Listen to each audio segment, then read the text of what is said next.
Okay, welcome to another discussion for our subject hydraulics. For this lecture video, we will be talking about the total hydrostatic force on surfaces. And it will actually have two parts, ano? So first is about the total hydrostatic force on plane surfaces. And the second part will be about naman the total hydrostatic force on curved surfaces. And this topic is very much related dun sa ating previous discussion, which is entitled Principles of Hydrostatics. So I hope na yung mga concepts na napag-aralan natin doon ay hindi pa rin nakakalimutan, no? Kasi magagamit natin yon dito sa topic na ito. So let's start. Fluid pressure on a surface.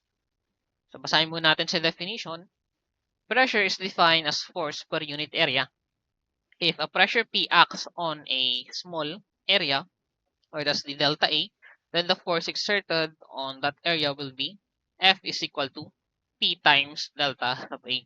So itong formula na to, so ito rin yung kumbaga formula na ginagamit natin pagdating sa ating deformable bodies sa mechanics.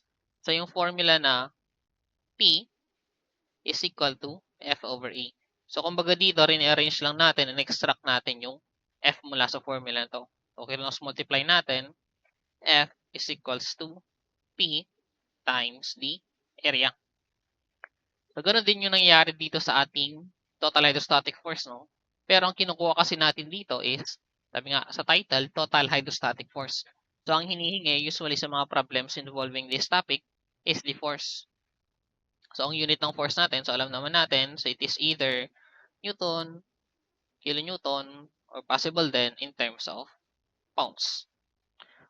So dito, pagdating kay fluid mechanics, so since the fluid is at rest, the force will act at right angles to the surface.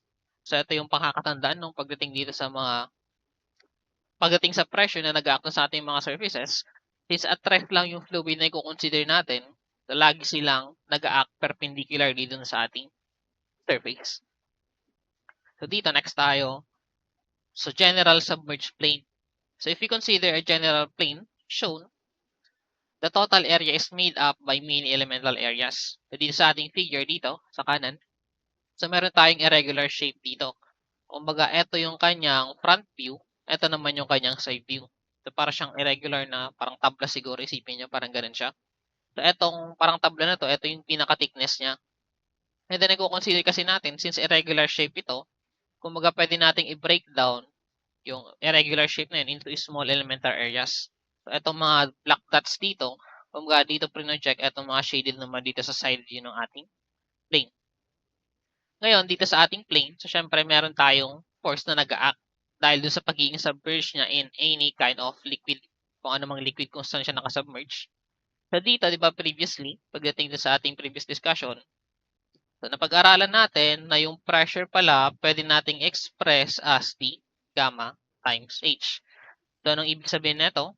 So, yung pressure na nag-act sa isang plane can be expressed as the unit weight ng liquid times its depth from the liquid surface. Kaya kung mapapansin nyo, so doon sa mga elemental areas natin, merong nag-act na F1, F2, and Fn. So, dito, itong F is equals to P delta A. Ito yung nasa previous slide natin. Kumbaga, nilagyan lang natin ng subscript to indicate, kumbaga parang label lang, itong mga elemental areas na to. So dito, so alam natin na yung kanyang pressure, so yung pressure ay nagba-vary depending dun sa depth from the liquid surface.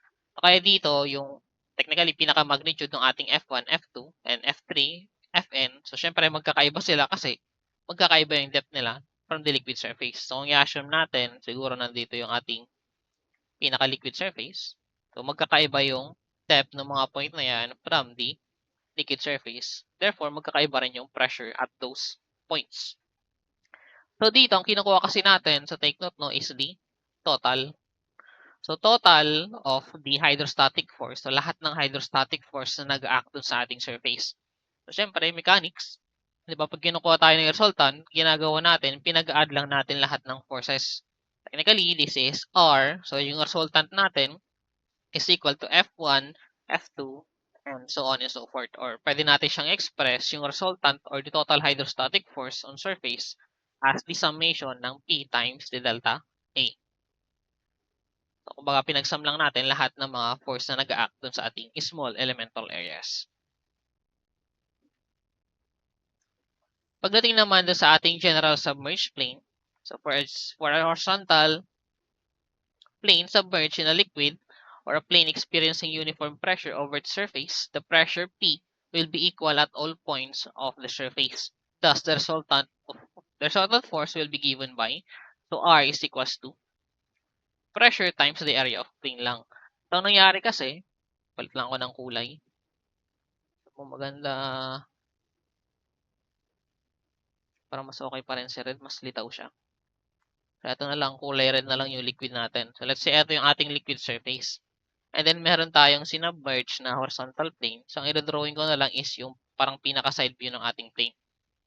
So, kung naka-horizontal dito, so sabi nga dun sa ating principles of hydrostatics, so kung naka-horizontal, kung maalala nyo yung figure natin doon, yung mga iba't ibang klase ng pipe na magkakaiba yung orientation, magkakaiba yung size, diameters ng mga tubes. So, di ba mapapansin nyo doon, lahat no, yung liquid is, kumbaga naka-horizontal, yung level pare-parehas dun sa bawat tube.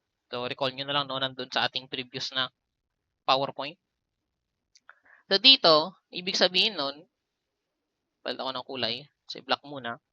Since horizontal plane ito, so yung pressure na nag-act dito sa kabilang dulo, and then dito sa kabilang dulo, so parehas lang yung pressure na nag-act sa dalawang point na yan. Kasi sila is in horizontal. Kumbaga, gamit yung ating equation na P is equals to gamma H, so itong dalawang point na to is parehas lang naman yung kanilang depth from the liquid surface. So, say H. So dito, since horizontal, ang nangyari is, sabi natin, perpendicular lahat ng force na nag-act dun sa ating plane. So, ito yung plane natin. So, assume natin siguro rectangular siya. Ito yung kanyang side view. So, bali yung pressure kasi na nag-act dyan. So, since horizontal siya, nagiging uniform ngayon. Ibig sabihin, kung pressure yung pinag-uusapan, so pare-parehas, acting perpendicular. So, kumbaga ito yung pinaka-itsura niya. Ibig sabihin lang yun, all sides, pare-parehas yung pressure na nag-act sa kanya. Kaya kung gusto natin kunin yung ating total hydrostatic force, so imagine niyo to parang uniform distributed load lang yan. Kukunin yung resultant. Then yung multiply nyo lang pressure at that point times the area of plane. So, eto, in-express din natin, F sub H is equals to P sub A. So, hindi naman necessary yung F sub H. So, yung ibang references, F lang yung ginagamit dito. So, ang ibig sabihin kasi ng F sub H, yung H dito is horizontal. So, etong notation kasi na F sub H is mas common siya pagdating sa ating vertical plane na submerge. Kasi nga, kapag vertical na siya, let's say, ito yung ating plane, ang mag sa kanya na force, so horizontal, kaya F sub H yung ginagamit natin. Pero ito, nung kayong bahala, pwede nyo hindi gamitin yung subscript na H yan. Pero pares pa rin naman yung ating naging equation. So, pressure times area pa rin kapag submerged plane. Pagdating naman kay inclined or vertical submerged surface, so dito actually yung figure natin na nandito is inclined na siya, no? Pero konting-konti lang naman kasi yung pinagkaiba ng ating inclined and vertical submerged plane.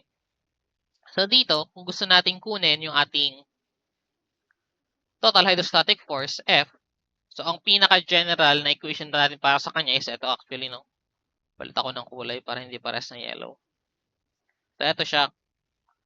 The pressure that is acting on the centroid or the center of gravity ng plane times the area ng ating plane. Kaya kung babalikan natin to dito, sa ating horizontal submerged plane, so centroid, let's say ito is rectangle, supposed to be yung kanyang centroid is nag-act dito sa gitna mismo. So, ang mangyayari, sabi doon, F is equal to the pressure at the centroid times the area. So, dito, actually, yung P na to, yun na rin yung ating pressure at centroid. So, saan ba kasi nag-act yung ating resultant? So, di ba dito, kung let's say kung rectangular yan, syempre nag-act siya sa pinakagitna. So, rectangle ito, nasa gitna rin mismo yung kanyang centroid. So, technically, ito lang. Basta ito yung tandaan, no? So, pressure at the centroid times the area of plane. So, ganun din dito pagdating kay inclined and vertical. And then, ang nangyari kasi, so ito, hindi ko na ipapakita yung derivation, no? Kasi alam ko naman na medyo marami kayong i-memorize na formula pagdating dito. So, ang derivation na ito actually, calculus-based pa. So, kailangan nyo mag-integral calculus. O naalala yung derivation ng formula for the centroid pagdating kay integral calculus. So, ganun din siya dito. Ang mangyayari lang sa itong PCG is actually through calculus, pwede natin siyang express as gamma times h bar. So, pasensya na, no? H hat yung nalagay ko dito. Wala kasi akong mahanap na kumbaga symbol dito sa PowerPoint or h hat. Pero dito dapat, no? Ito is dapat h hat yan. Ay, h hat, h bar, sorry. So, h hat lang yung nalagay kasi wala akong mahanap dito sa PowerPoint. So, dito, kung papansin nyo itong figure natin, so, ito yung ating, so, technically irregular yung area na nandito, no? Kaya kung papansin nyo, meron dito ang differential area. So, pagdating kay calculus, so, di ba kapag irregular yung area natin, ginagamitan siya ng integral calculus talaga. So, nagkakaroon tayo ng strips dito. Kumbaga, dinidivide natin tong area into multiple strips, tapos hinahanap natin through calculus yung summation ng mga strips na yon. So, dito hindi na natin gagawin yon kasi eto na yon. So, derived formula, gamma h bar times a. So, ang kailangan na lang tandaan, no, ano yung ibig sabihin ng bawat notation na lang dito. So, dito yung PCG, sabi ko nga kanina, pressure at the centroid of the plane area. So, kailangan nyo lang hanapin asan yung centroid. Kasi multiply nyo ng area. So, actually, yung location ng centroid natin is yun naman yung tinatawag nating h bar. Pero dito, no, dinagdagan ko kasi yung definition. So, h bar, para hindi malito, distance from the liquid surface to the centroid of the area. Actually, kulang pa ito, no? So, eto, distance. So, pwede nyo dagdagan yan. Vertical distance from the liquid surface to the centroid of the area. So, let's say ito yung ating plane. So, nandito daw yung kanyang centroid, center of gravity, CP. And then center of pressure, CP, located directly below ng ating CC. So, kumbaga dito, ito yung plane natin. So, kumbaga parang tabla ulit siya, no? So, para siyang plane. So, ito yung kanyang thickness.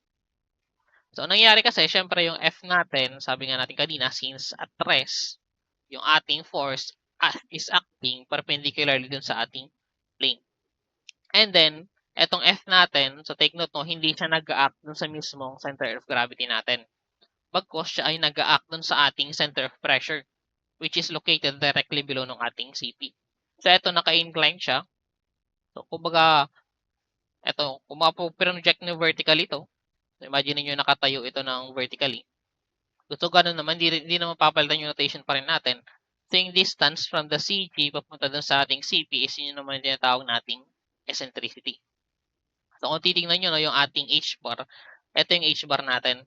So, from the liquid surface, papunta dun sa ating, so, saan ito, nag-act.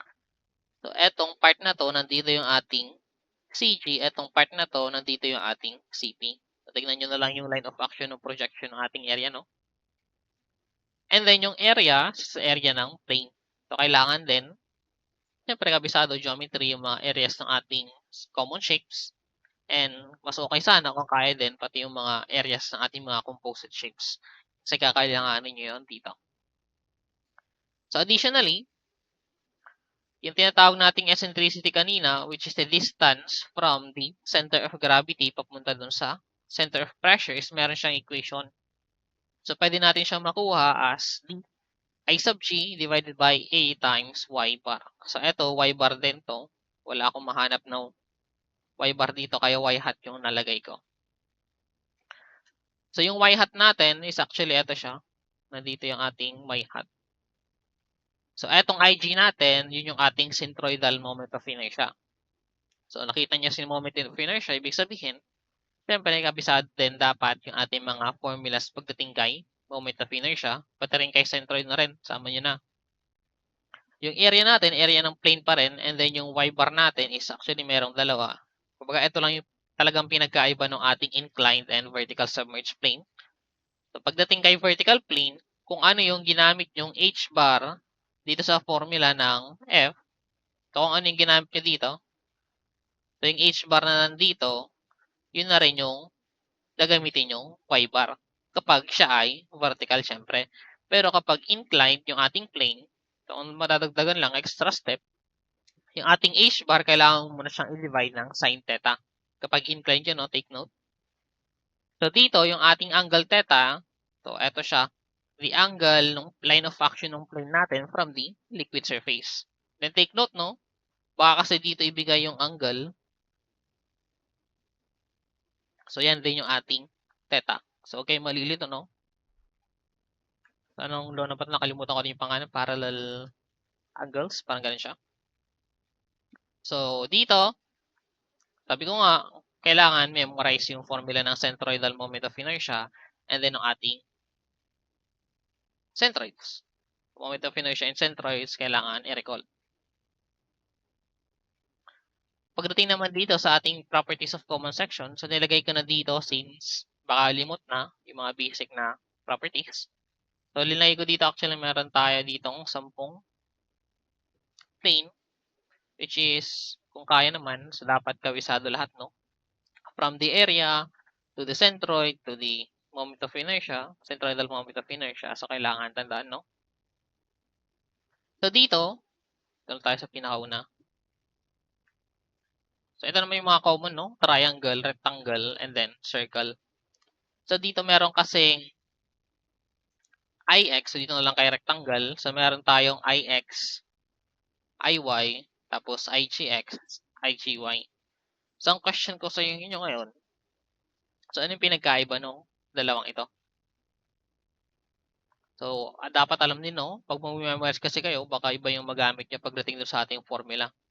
So, take note, no? Yung nasa formula ng ating eccentricity. So, E is equal to IG divided by A, Y bar. So, etong IG natin, sabi sa notation, no, dinefine ko doon, siya yung ating centroidal moment of inertia.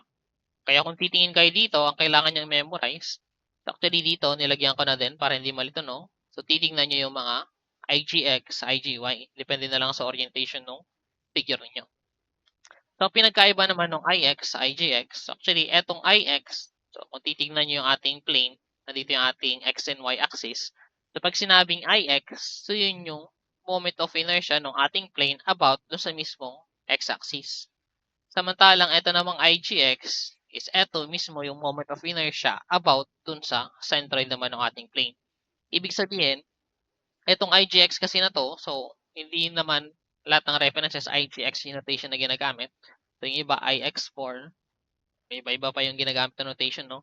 Pero kung matatandaan nyo yung ating parallel axis theorem, so yung mga centroidal moment of inertia natin, ito yung ginagamitin natin ng formula na summation of I plus AD squared.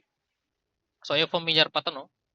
So, dito kasi, yung ating mga common shape, meron na siyang derived formula for the centroidal moment of inertia. So, di ba, kung ginagawa niyo ito dati, so, nagko-compute pa kayo ng moment of inertia nila about the axis plus AD squared. So, distance ng centroid ng plane papunta dun sa centroid ng buong composite shape. Kung composite shape man yung example na ginagawa natin. So, dito, hindi nyo na kailangan mag-plus AD squared. So, kung centroidal moment of inertia ang kailangan nyo, so, direkta, pwede nyo nang gamitin yung ating IGX, IGY. Pero eto no, is etong mga nandito lang is specifically para lang sa kanila kapag kumbaga single common plane sections lang sila. Ibang usapan na kapag composite shape. So, pagdating kay composite shape, so I suggest, eto is kailangan pa rin tandaan kasi magagamit nyo yan pati rin yung pag-compute ng centroid pagdating sa mga composite shapes. So, practice din, no? So, recall yung pag-compute ng ating centroid tapos centroidal moment of inertia. So, check nyo na lang itong mga figure na nandito. So, by the way, yung mga figures pala, no? So, yung mauna kanina dun sa ating inclined and vertical plane. So, nanggaling siya din sa book ng Gilisanya. Pati itong mga figure na to. So, reference niya. Pero, ako mismo yung gumawa nito. So, ako nag-layout na ito. Pero, actually, pare-paras lang. Hindi lang naman galing kay Gilisanya yung, ano, no? Kumbaga, reference mismo. Pero yung pagkakasunod kasi, kumbaga yun yung tinignan ko nung gumagawa ako ng figure dun sa AutoCAD.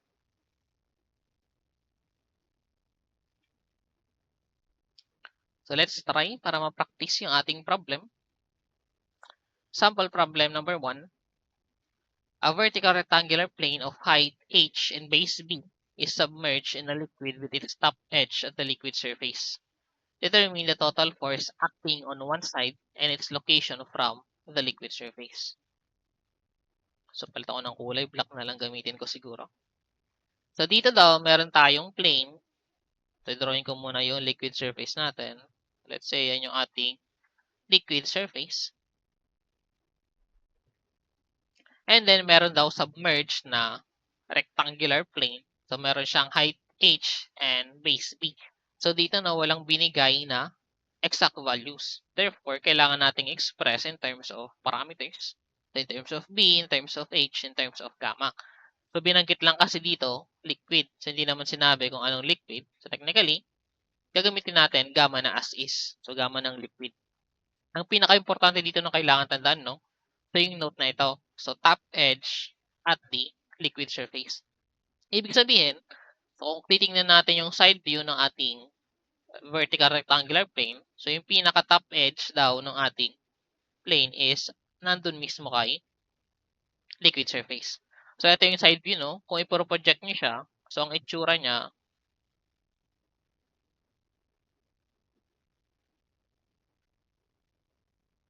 ganyan. So, meron siyang height h, meron siyang base b. So, projection, no? Ito yung side view. So, ito yung side view, ito yung kanyang front view. So, ang tinatanong kasi dito, total force acting on one side and its location from the liquid surface. So, matatandaan natin, kung consider natin yung front view niya, so rectangle, nasa sa central ng rectangle, nandun mismo sa pinaka-gitna. So, ito yung ating CG. And then, yung ating CP is located directly below ng ating CG. And etong location na to, ito yung tinatawag nating eccentricity E. So, udagdagan natin, ano pa? So, property.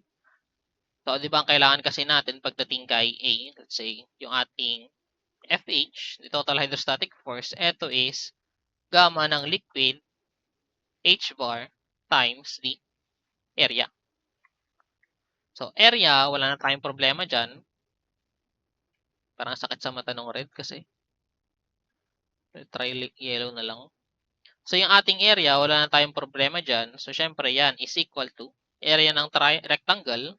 So, base times height. So, yan na siya mismo. Pagdating din sa ating gamma, so gamma na siya as is kasi wala namang binanggit kung anong klase ng liquid. Ang concern na lang natin dito is ano yung value ng ating H bar. So, yung H bar natin, kung tatandaan nyo, it is the distance or the vertical distance from the liquid surface papunta dun sa centroid ng ating plane. So, ito yung centroid, no, katapat from the liquid surface. Therefore, ito yung ating H bar. So, dito, no, swerte kasi yung pinaka-top edge ng ating rectangle is nandun mismo kay liquid surface. Ibig sabihin, yung H bar na gagamitin natin, recta, yun na rin mismo yung centroid din ng rectangle. So, centroid ng rectangle, so ano ba yung distance na to? So, yan, yung H bar natin, pwede nating express as, kung nasa si centroid ng rectangle, kalahati ng H. That's H over 2. And then, substitute na lang tayo yung ating total hydrostatic force. So, gamma ng liquid times H over 2 times area niya, base times height. Ito ngayon, pwede nating express as 1/2 gamma base times h squared. So, ito yung ating answer for the first part, the total hydrostatic force on one side. Ngayon, tinatanong naman, additional question, ano daw yung location nito from the liquid surface? So, ang tinatanong, so kung dito nag-act, so di ba si CP natin, si F natin, nag-act siya dun sa ating CP. Say, nandito si FH. So, eto, nandito si CG. Dito, nandito si CP. So, ang tinatanong, ano yung distance ng ating, or location ng ating hydrostatic force from the liquid surface. So, ito, pwede nyo tawagin na lang, siguro as depth D. So, gaano kalalim mula dun sa liquid surface. So, kung i-express nyo yan, so alam natin, so si CG from the top surface, so So, liquid ng ating surface. So, di ba ito yung ating h bar? So, si h bar equal ito kay h over 2. Kaya, kung i-express natin, dito na lang si letter B siguro, no? So, si letter B, so si D, pwede natin siyang express as h over 2. So, distance from the liquid surface papunta doon sa CG plus distance ng CG papunta kay CP. Yun yung ating eccentricity E. So, ito yung tinatanong, no? Distance from the liquid surface. So, kailangan natin hanapin ano yung value ng ating eccentricity. So, si eccentricity natin, equal siya kay centroidal moment of inertia divided by area ng plane times y bar. So, equate natin yung kanyang centroidal moment of inertia. So, centroidal moment of inertia ng ating rectangle. So, IGX ng rectangle, recall na lang, no, nandun din sa ating previous slide, siya ay PH cube over 12 divided by area ng ating rectangle. So, parehas kanina, B times H. And then y bar, so note nyo din ulit, no? Kapag vertical plane, yung ating y bar is similar na dun sa ating h bar. So, pag vertical plane ang pinag-uusapan, so naka-indicate naman sa problem, no, vertical. Ibig sabihin, yung h bar natin, equal na yan mismo kay y bar. So, ang gagamitin din natin is h over 2. So, kung isi-simplify nyo to, so cancel si b, cancel si b, dalawang h, tatanggal na yung cube. So, matitira na lang h. So, 2h over 12, or pwede nating express as h over 6. Ngayon, babalik tayo dito kay D. So, h over 2, idadagdag natin si eccentricity na na-compute, h over 6. So, that will be 8h divided by 12, or pwede nyo siyang express as 2/3 ni h. So, ito yung distance natin from the liquid surface. So, pagdating dito, no, actually, meron tayong alternative na solution dun sa pagkukompute ng rectangle. So, ito is applicable lang para kay rectangle, no? So, pwede rin siya kay triangle, pero dun sa ating ibang shapes like circle, circular na plane, so medyo mahirap na yung pag-compute. So, yung isang solution na yon is actually using our pressure diagram. So, mag-next slide na lang ako, no? So, kung i-redraw ko lang, let's say ito yung ating liquid surface kanina. And then, ito yung ating rectangular plane. I-drawing ko lang yung parts. So, nandito si FH. Ito si, so palit ako ng kulay. Ito si CG. Ito si CP. So, yung sinasabi kong alternative solution is actually by using yung ating pressure diagram. So, pressure diagram, ibig sabihin, so ano ba yung itsura ng pressure na nag-act dun sa plane from the liquid surface habang palalim siya dun sa ating liquid.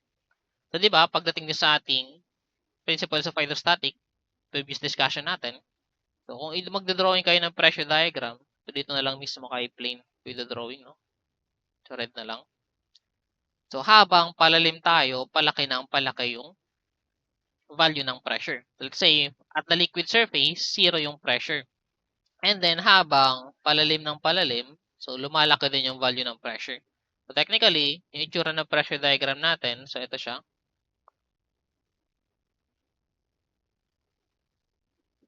Wherein, yung value ng pressure na to, so pressure ito yung ating P is equal to gamma times H.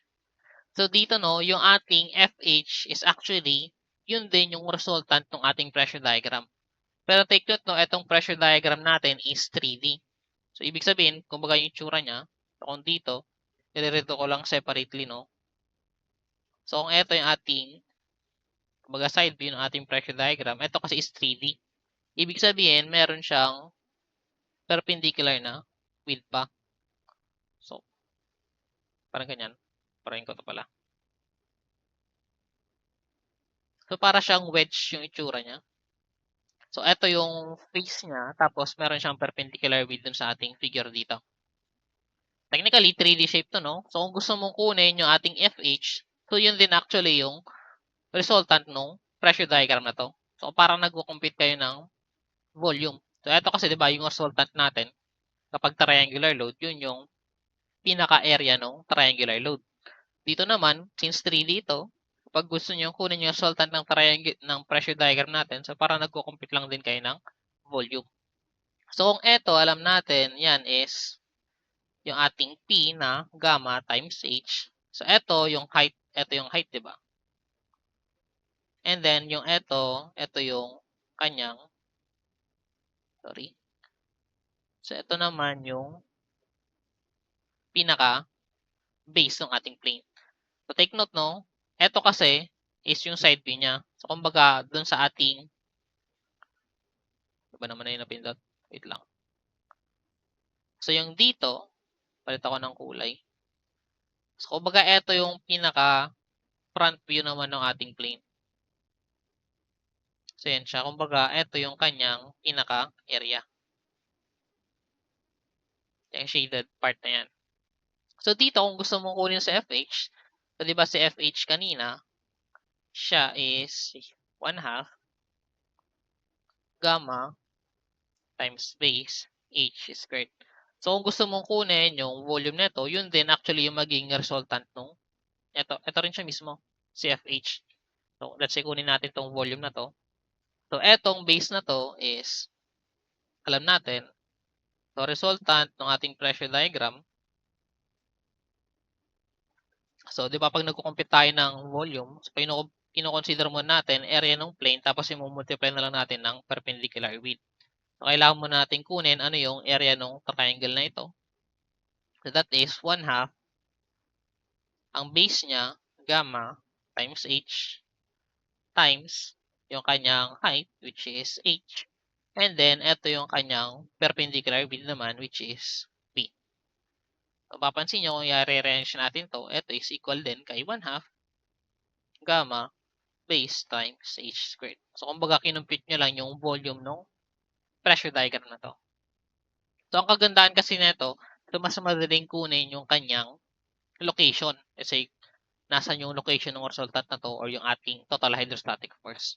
So, kung triangular kasi yung ating pressure loading. So, let's say triangle. Let's say ito yung drawing, i-redraw ko itong pinaka-pressure diagram. So, itong pressure diagram na to, kung ang tinatanong is location ng ating resultant from the liquid surface. So, di ba ito yung ating liquid surface. So, para lang kayong nagko-compute din ng nasan yung resultant ng triangular load na ito.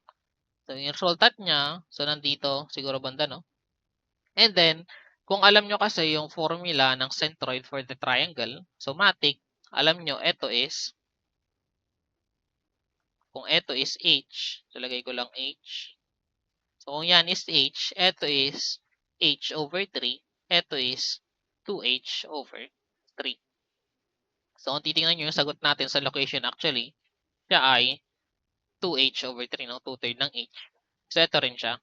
Kumbaga, pinaka-location ng ating, so ito yung ating resultant. So, location niya from the liquid surface. So, 2/3 ng H. So, ito is applicable lang para kay rectangle, no? So, hindi siya pwede. Lalo mahirap na kasi pagdating kay circular. Ang mahirap kasi doon is yung banda doon sa area.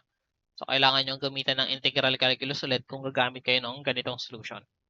Pero para hindi na mahirapan, no? So, stick na lang tayo dun sa formula na F is equals to gamma H bar A. So, ito na lang yung kumbaga pinakakabisaduhin na formula. So, yun yung ating problem number 1. So, let's try another. Dito naman tayo kay problem 2. So, very similar siya, no? Ang pinagkaiba lang is napalitan lang shape. So, vertical triangular surface na siya. Meron pa ring height na H and horizontal width na B. And then, submerged na liquid with its vertex at the liquid surface. So, yan yung kailangan nyo malaman para dun sa orientation ng ating plane. So, dito, pag sinabi nating vertex, so, nasan ba yung vertex ng triangle? So, let's say meron tayong naka-upright na triangle. So, eto yung tinutukoy natin kay vertex. Pwede rin siya apex. para sa yung tinutukoy natin doon. So, eto yung nandun mismo kay liquid surface. So, kung i-drawing natin, so let's say eto yung ating liquid surface. So, i-drawing ko side view lang muna, no? So, eto yung side view niya. So, para pa rin siya ulit tabla. Pero yung pinaka front view niya, so yung itsura niya is triangle. So, huwag malilito, no? So, dito, kung kinoconsider kasi natin, mas madali yung orientation niya, naka-side view. Kumbaga, yung thickness ng plane, yung nakikita. So, dito, it has a base width of B. And then, meron siyang height na H. So, dito, label ko lang ulit. So, nandito si CG, nandito si CP. So, ang i-project natin yan, si CP, banda dito siguro. So, ito yung ating FH. So, nandito si, so, project ko na lang. Malayo pala yung pagkakadrawing ko. So, basta sakto yan kay CG. Ito naman, sakto kay CP. Kunin ko na lang ito. So, dito parehas pa rin ang tinatanong, ano yung force acting on one side and then its location from the liquid surface. So, unahin na lang natin, let's say, part A. What is the total hydrostatic force acting on the plane or triangular plane?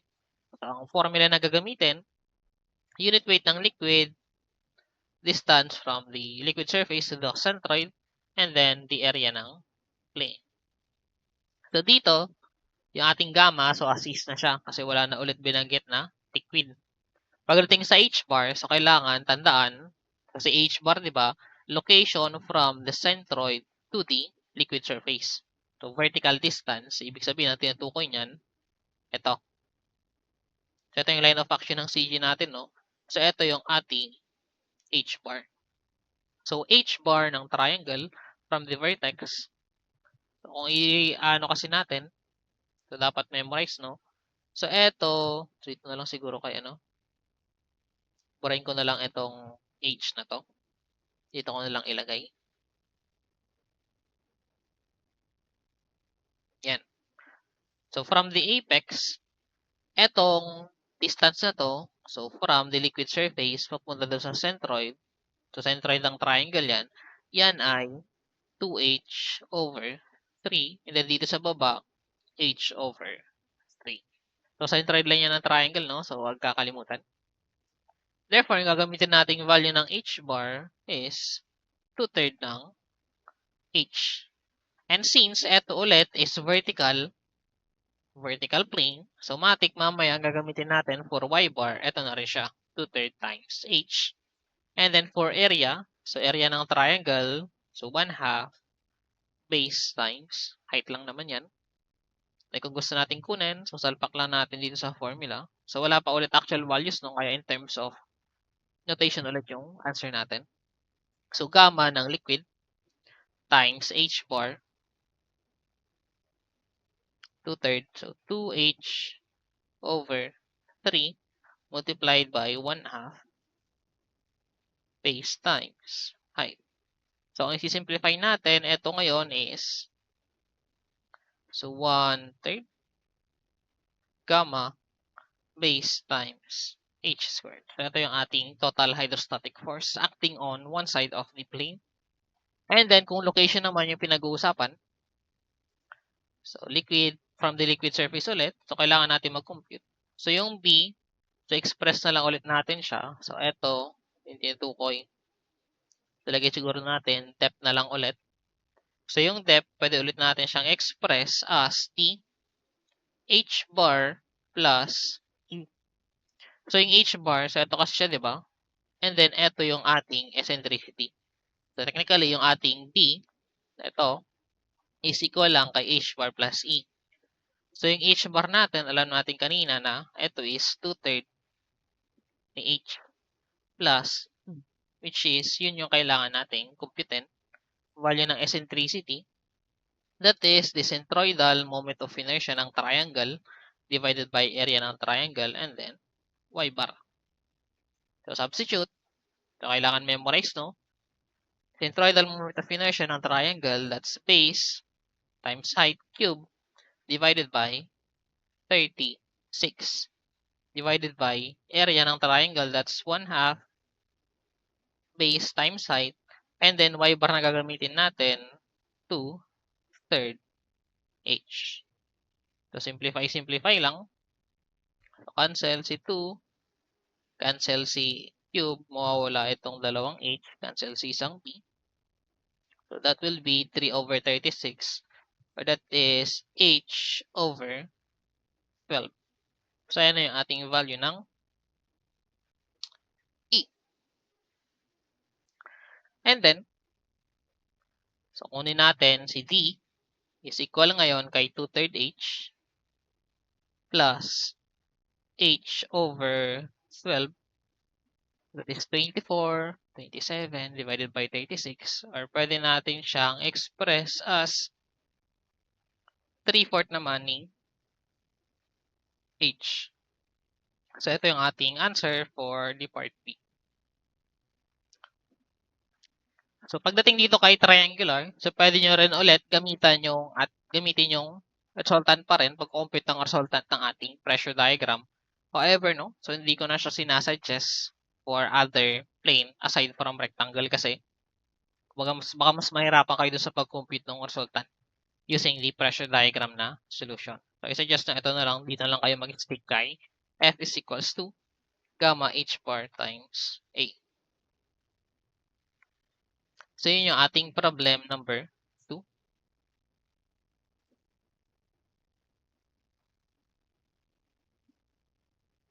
So, next problem number 3.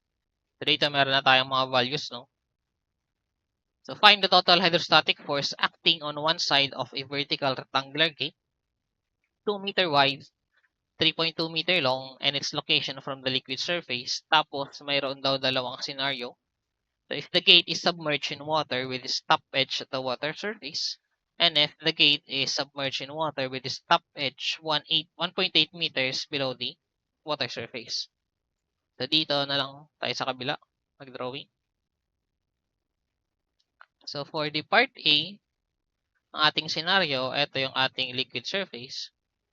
And then, nandito yung ating plane dun mismo kay, o yung top edge ng ating rectangular plane nandun mismo kay liquid surface. So, liitan ko lang ito. Liquid surface. So, ito yung side view, yung kanyang front view. So, ang base niya is 2 meters daw. And then, ang height niya is 3.2 meters. So, label lang tayo. Nandito si CG, nandito si CP. And then, si F natin, nag-act doon kay CP. So, ito yung ating F sub H. So, project ko lang. Yan siya. Si CG, nandyan siya. And then, ang gagamitin nating H bar, distance from the liquid surface to the center of gravity ng ating plane. So, ito yung ating H bar. So, check lang natin kung tama. 210, 2N, 3.2, top edge. So, dito na binanggit na liquid is actually water. So, huwag din kinakalimutan, no, yung mga unit weight ng ating common liquids. So, isa dyan si water. Wait lang, balik tayo. So, ang tinatanong na location is from the bottom. So, from the bottom ng ating plane, technically, ang tinatanong na distance for the second part is ito. So, pangalan na lang natin siyang distance Z.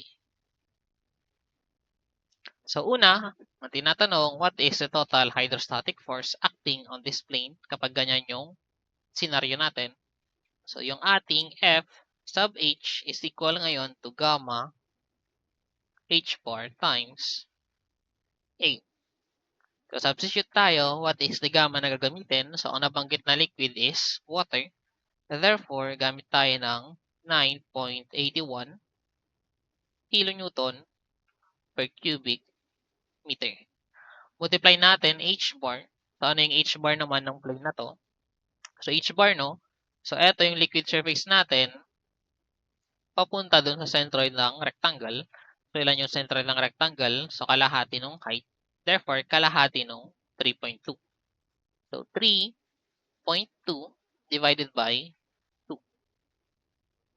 And then, area. So, area ng rectangle lang naman yan. That is 2 times 3.2 or base times height lang. So, ang ito-solve natin, ilan ito? Hindi ko lang yung calcu. So, 9.81 times 3.2 over 2 times 2 times 3.2. That is 100.454. So, kilonewtons. So, kilonewtons, no? Kasi etong part na to, yung h bar natin is in meters and then yung ating area is in square meters. So, technically, makakancel yung cubic meter sa baba. Matitira lang is kilonewton. So, ito yung ating total hydrostatic force. And then, ang tinatanong na second part is yung value ng ating Z. So, distance ng ating hydrostatic force from the bottom ng ating plane. So, yung Z naman, actually, pwede natin siyang express. So, alam natin kasi, ito yung ating eccentricity, di ba? And then, etong h bar natin, etong distance na ito, so alam natin yan is kalahati ng 3.2 which is 1.6. So, kung gusto natin kunin si Z, so alam natin 1.6 yan. So, dapat etong part naman na to, so ganun din, 1.6. Kung yung kinukuha lang natin is yung Z, so yung Z ngayon pwede nating express as kalahati ng height minus eccentricity. So always take note no kung saan kinukuha yung location no. Sa ating example A and B kasi or problem 1 and 2. So from the liquid surface siya pero dito kasi ang tinatanong naman from the bottom. So baka magkamali kayo ng makuha na distance. So dito computein muna natin naulit yung ano. So 1.6 minus E. So, compute natin ilan yung value ng E. So, ito is rectangle ulit. So, base niya 2, height niya 3.2, cube, divided by 12. Divided by area na 2 times 3.2 times y bar. So, ang y bar niya, vertical ito, pares na rin kay h bar which is 1.6. So, baka nagtataka pala, no, bakit etong formula na ginagamit ito. So, commonly, ginagamit talaga is IGX. So, yung pinakamadalas. So, pero depende yun sa orientation, no. So, dito kasi, ang tandaan na lang, kapag kukuha kayo ng, centroidal moment of inertia, so, ang palatandaan ko lagi, ang formula na gagamitin is laging yung formula wherein, di ba, kung matatandaan nyo, let's say, ito, kay rectangle, B, H cube over 12 kay triangle, P H cube over 36. Ito is yung mga IGX.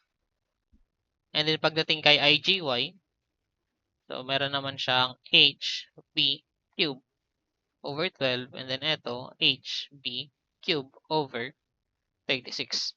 So ang ginagamit ko, so lagi nyo titignan, kumbaga parang madaling palatandaan na lang siya. So tignan nyo si liquid surface. Ano yung perpendicular na dimension sa kanya? So, kung ito si liquid surface, ang laging perpendicular na dimension sa kanya is yung etong dimension na to, which is t, h. So, kung si h yung perpendicular, so hanapin nyo, actually, saan yung, dito sa mga formula, tinitignan ko, yung perpendicular, dapat siya yung naka-exponent ng cube, naka-exponent ng raised to 4, mga ganun siya. So, dito no, ang gagamitin, ulitin ko lang, so, liquid surface, ano yung perpendicular dimension? Si h. So, therefore, ang gagamitin, dapat yung h yung merong exponent na cube or kung circle naman yan, naka-exponent ng 4. So, dito no, ang ginamit ko is the BH cube kasi si h yung perpendicular.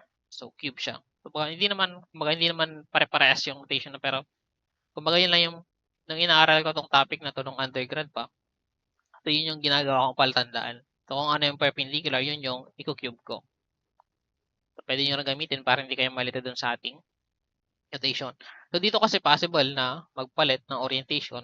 So, actually, pagdating kay topic na statical stability of floating bodies, medyo critical na kung ano yung gagamitin, kung IX or IY ba.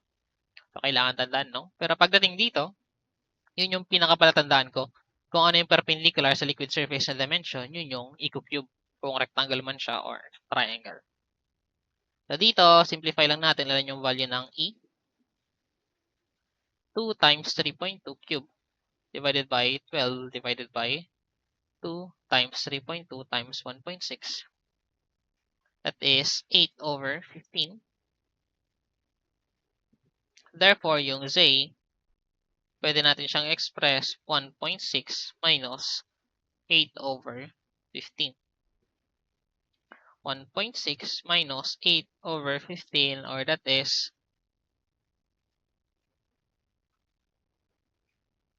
16 over 15. So that is in meters. So ito yung location niya ngayon. And then, so ito is rectangle, no? So rectangle yan. So sabi nga kanina, pwede nyo gamitin yung solution ng resultant ng pressure diagram. So kung kukunin nyo yun, so actually ito rin siya. Pero ang madali kasi doon kay rectangle is yung pag-compute ng location. So rectangle ito, so sabi ko yung pressure diagram niya, so ganito yung itsura, di ba? Tapos meron lang siyang perpendicular na dimension. So technically, ito siya. Pwede ako ng kulay. So nandito yung resultant ng ating triangular load. So ang location nito, yan is h over 3. So from the bottom, no? So dito, etong 16 over 15 is actually equal din siya. So yung z na to is actually equal to h na 3.2 divided by 3. So check nyo yan, 3.2 divided by 3. So parehas din, 16 over 15. So parang shortcut lang. So basta, rectangle lang yung pinag-uusapan, no? So walang problema yan. Pero pag ibang surfaces na ibang plane, ibang areas, so hindi na advisable gamitin yung pressure diagram na solution. So yan yung ating answer for the part A. So punta naman tayo kay part B.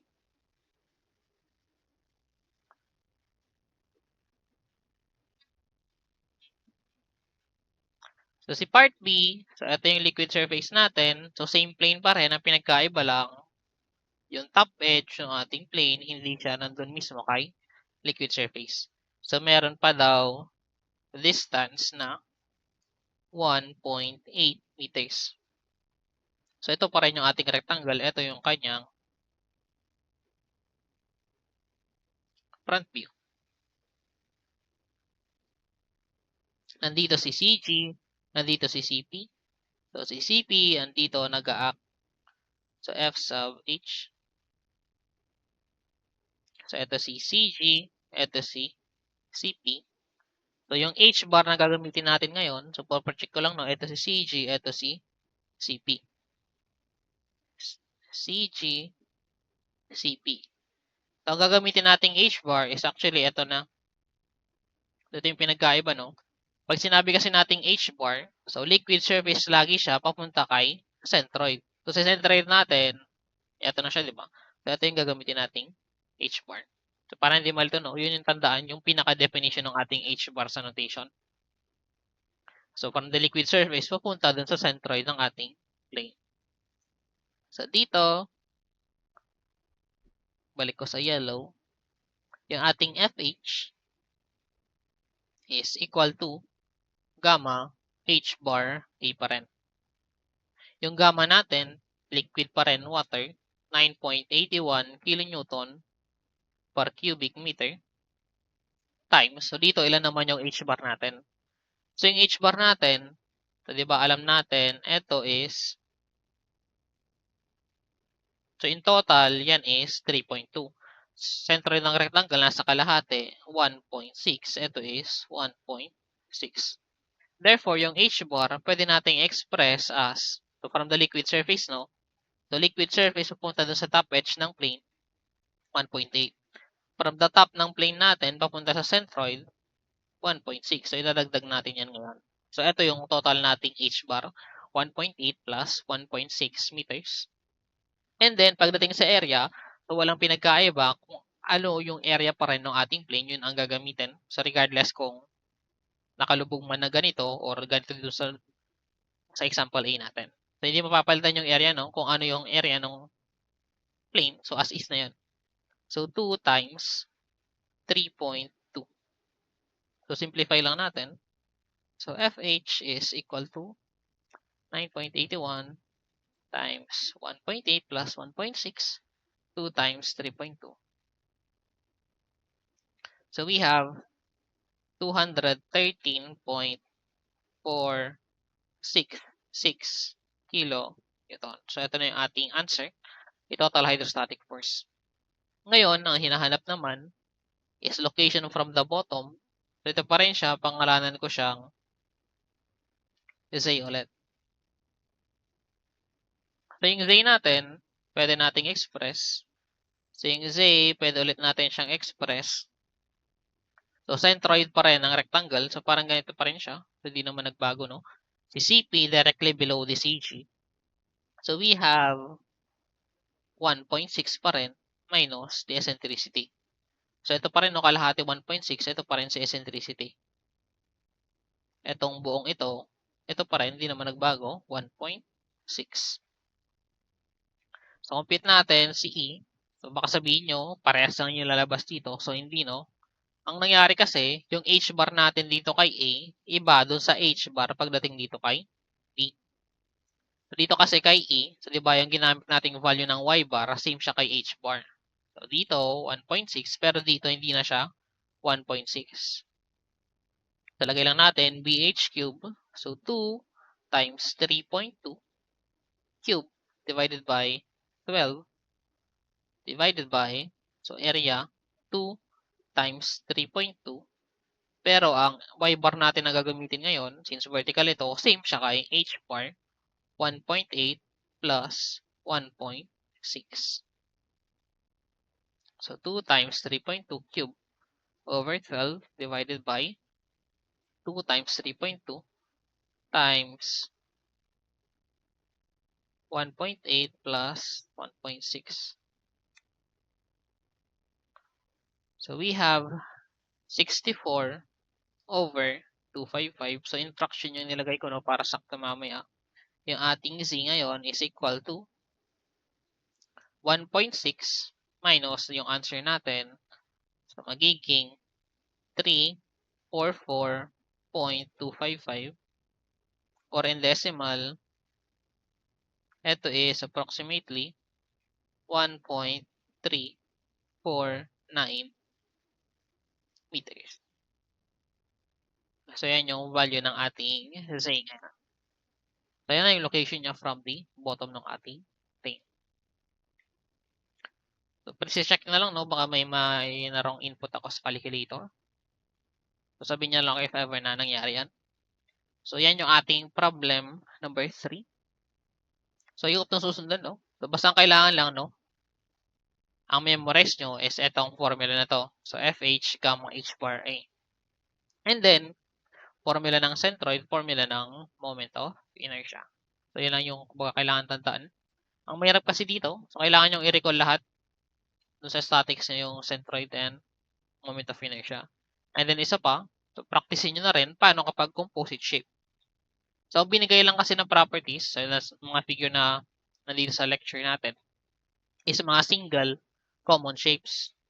So, yun is applicable lang yung mga centroid nila, moment of inertia, applicable kapag isang shape lang, say isang triangle, isang rectangle. Pero what if magkasamang rectangle, magkasamang triangle? So, possible, no? Lumabas yun. So, kailangan i-recall paano mag-compute ng composite properties ng composite shapes. So, yun yung ating problem number 3. So, ito, actually meron lang 5 problems dito, no? Pero yung ating problem 5, so i-include ko na lang siya dun sa inyong magiging problem set para may pag-practicean kayo. So, dito tayo kay problem 4 muna.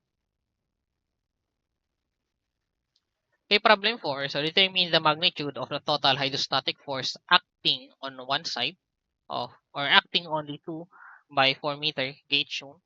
Determine also its line of action from the bottom of the gate. So, dito, inclined naman yung ating picture, yung ating plane. Pero, pagdating kay incline, so huwag malilito, no, ang gagamitin pa rin na formula, F is equal to gamma H bar A. And then, isang principle na kailangan tandaan, di ba sabi natin, since fluid is at rest, So, walang motion. Yung ating F is actually acting perpendicular dun sa ating plane. So, dito, gate yung pinag-uusapan. So, dapat etong F na to, perpendicular dun sa ating gate. So, eto yung side view niya. So, yung thickness lang ng gate. And then, eto yung projection ng itsura ng gate. So, rectangle ulit. So, i-label lang natin. So, centroid ng rectangle. So, nandito siya. So, banda dyan. So, nandito si CG. And then, directly below. So, sabihin natin, nandito si CP.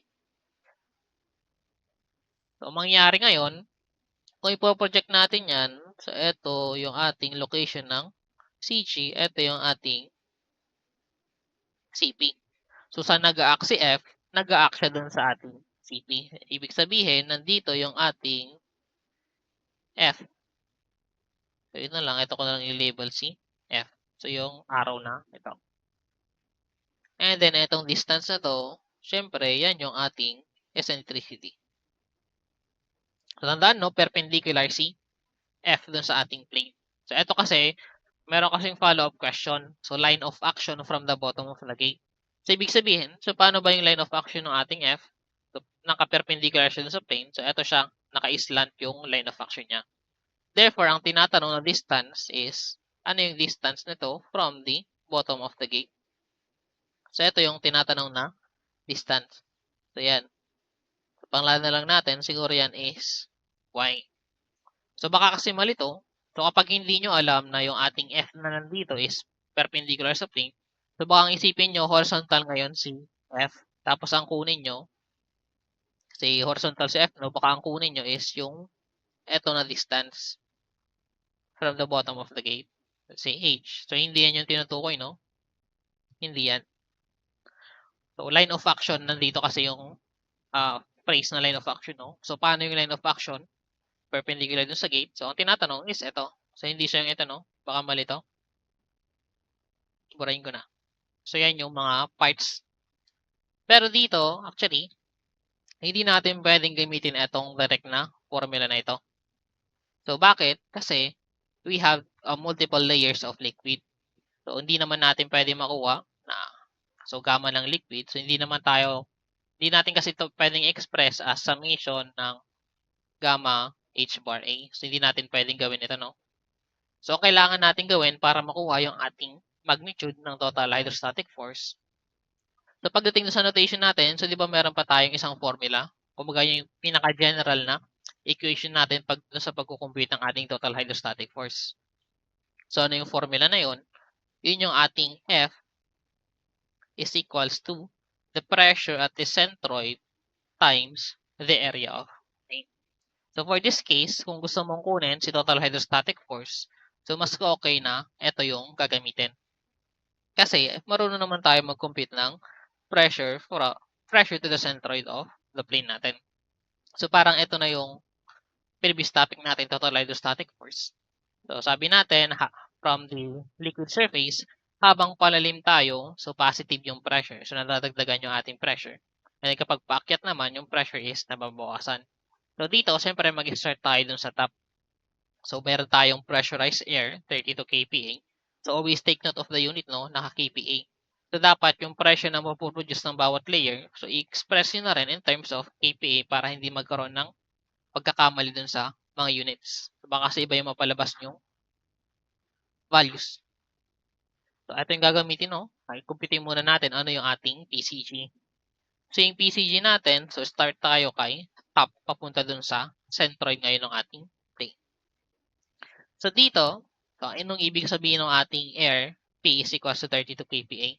So, ibig sabihin yan, so, di ba, ang weight ng ating air kasi is negligible. So, halos wala siyang unit weight. Pero dito, ang ibig sabihin ng 32 kPa, so kahit saan kayo tumingin dyan. So, let's say, nandito kay surface, nandito kay gitna, nandito kay pinakataas. So, lahat ng pressure dyan is 32 kPa. So, buka, pwede nyo isipin to as nakapatong lang na pressure. So, anong ginagawa natin kapag ganyan? So, we have 32 kPa. So, positive na agad. Tapos, nadagdagan natin habang pababa tayo ng, so, ito na yung formula natin last time. Ito ko na lang sa taas isulat. Yung formula natin last time na PB is equals to PA plus summation of gamma times H. So, magagamit pa rin yan dito. So, dito, okay na-incorporate na natin yung pressure ng air. Kasama na naman natin yung pressure na nakukos ng ating oil layer na nandito. So, that is gamma H. So, gamma ng oil, pwede natin express specific gravity times unit weight of water. So, take note, no, ito kasi naka-KPA yung 32.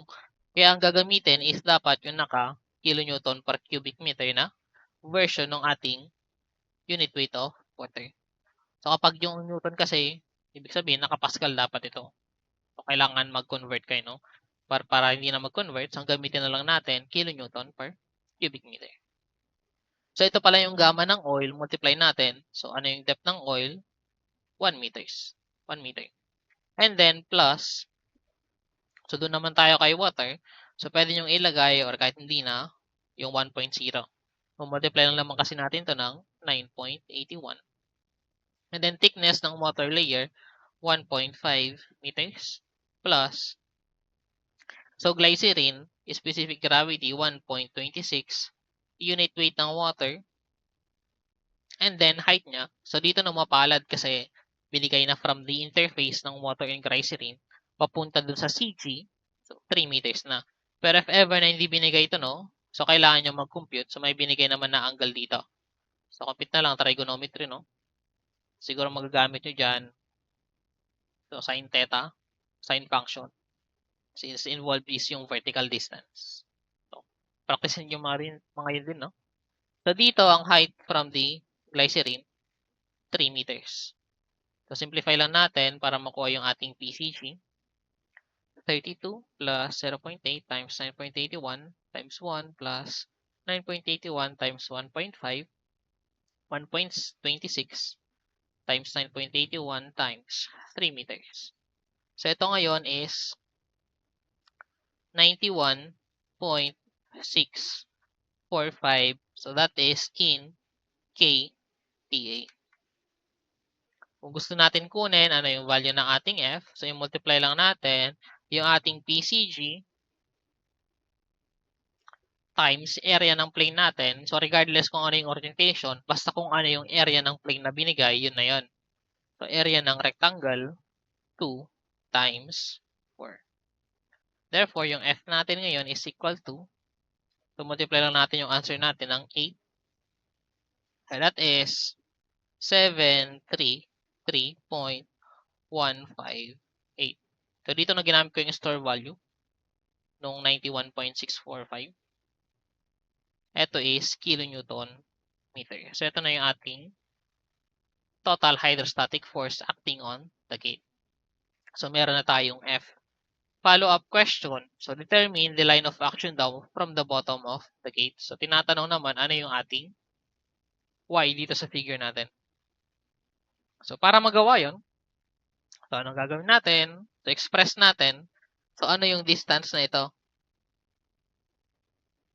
So, yung distance na yan, so, centroid ng ating rectangle, CG niya, nandun sa kalahati. Ibig sabihin, ito is 2 meters. So, kalahati ng 4. Ibig sabihin, si Y ngayon, pwede nating express as 2 meters minus eccentricity. Paano natin kukumpitin sa eccentricity? Yan is IG x ng rectangle times area times Y bar. So, dito, compute na lang natin separately, no? Yung ating IGX, so IGX ng rectangle pa rin, base niya, 2, height niya, 4, cube over 12. So, 2 times 4 cube over 12. So, ito is 32 over 3. Ang unit niya is meter raised to 4. So, baka malito na dito. So, di ba sabi nyo kanina, igagamitin na naka-cube is yung perpendicular. Pero ito kasi is inclined na. So, technically, yung height, hindi na siya yung perpendicular dun sa ating liquid surface. So, ang gagawin dito, no? Baka imagine nyo lang siya para siyang vertical. So, di ba, sabi ko nga, wala namang halos pinagkaiba yung ating vertical and incline.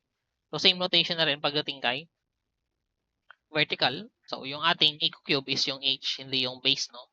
So, tandaan na lang yun. And then dito, yung ating area, so area pa rin ng rectangle. So, 2 times 4, that is 8 square meter. Ngayon, ang critical dito is ano yung gagamitin natin for the value ng y bar. Recall nyo dun sa slide na merong formula ng E. So, yung y bar natin, pagdating kay inclined plane, so ito is equal to h bar over sin theta. So, si theta, meron na siyang value, 60 degree. Ang kailangan na lang natin hanapin, nasaan si h bar or paano makukuha si h bar. So, di ba kasi kanina, hindi natin ginamitan ng formula na gamma h bar A. So, hindi pa tayo nag-compute ng h bar.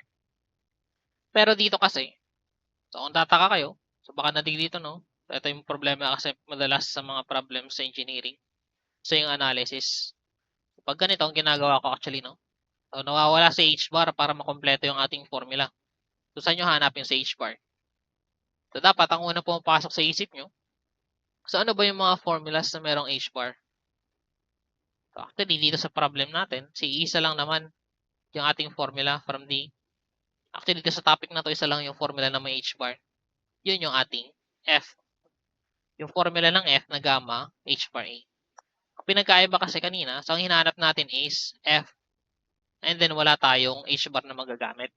Pero dito, nag-compute na kasi tayo ng value ng f mismo. Ibig sabihin, kung sasalpak natin si f dito sa formula ng gamma h bar a, pwede nating ma-derive ngayon yung ating h bar. So yun yung gagawin natin. Yung ating f na 733.158, so salpak natin yan sa formula ng gamma. So gamma ng liquid, that's 9, or ito pa lang, isa pa. Ang question, so gamma h bar e kasi ito, diba? Ang question, ano yung gagamitin nating unit weight? So, diba dito kasi, unit weight ng multiple liquids yun nandito. Ang tatandaan no, kapag na-encounter yung ganitong klase ng problem, so ang gagamitin na unit weight is actually kung saang liquid nakalubog yung ating plane. So sa figure natin, so nakalubog si plane, nandito siya kay glycerin. Ibig sabihin, ang gagamitin nating unit weight is the glycerin. So 1.26 times 9.81. Multiply natin. So ito is gamma pa lang. Multiply natin h bar and then area 8 meters, square meters. So dito, kung interpret kasi natin, so bakit yung glycerin yung ginamit nating unit weight kung saan nakalubog? So imagine nyo, itong layer ng air, ng oil, ng water, so kinonvert lang natin into a equivalent pressure. So sa equation natin ng PCG, so ito yung part na yon lang. Right. So ito yung part na yon. So ito yung layer ng air, ng oil, ng water. Kumbaga, in-express lang natin yan. So pwede nyo imaginein, etong tatlong layer na to, kinonvert natin into pressure lang. So, kumbaga para siyang merong pressure na nakapatong lang doon sa layer ng glycerin. Parang ganun yung idea, no? So, convert lang natin. So, para siyang naging surcharge. Kung familiar kayo sa word na yun. Para siyang nakapatong na pressure lang doon sa pinaka-layer ng ating glycerin. So, therefore, gagamitin natin is yung layer ng glycerin. Ang question ngayon dito, so paano sir kapag yung mismong plane natin nakalubog sa dalawang part? Kasi nandito yung interface, no? So, yung top part nakalubog sa tubig, yung bottom part nakalubog sa liquid. So, ganun actually, hindi masyadong common yung ganong scenario, no? So, medyo complicated lang kasi. Pero ang mangyayari lang doon, kailangan yung consider yung dalawang plane. So, kukumpute pa kayo doon ng separate na pressure at centroid. So, medyo matrabaho. Pero para lang kung gusto nyo magkaroon ng pagpapraktisan, so try nyo yung ganong setup, no? Pero balik tayo dito. So, salpak tayo. Ilan yung value ng h bar? 733.158 over 1.26 times 9.81 times 8. That is 7.414 meters. So, meron na tayong magagamit na value ng h bar. Salpak tayo sa value ng e. So, we have 32 over 3 divided by area na 8 times value ng y bar. So, we have 7.414 divided by sine 60 degrees. So, ilan yan? 32 over 3 divided by 8 times 7.414 over sine 60. That is 0.156 meters. So, yung value ng ating y ngayon from the bottom of the gate, yung line of action ng ating hydrostatic force is, so 2 minus 0.156, that is 1.844 meters. So, ito na yung ating answer for the location or the line of action from the bottom of the gate. So, yan yung ating problem number 4. So, etong problem 5 mo, so i-reserve ko na lang siya for practice niyo. So, problem set na lang etong si problem 5. Kung meron mang question no, pagdating sa ating liquid surface, so don't hesitate to ask me. So, pwede nyo naman akong EPM. So, yun lang for this first part. So, post ko muna yung video tapos dun tayo kay next part na lang for the curved surface naman.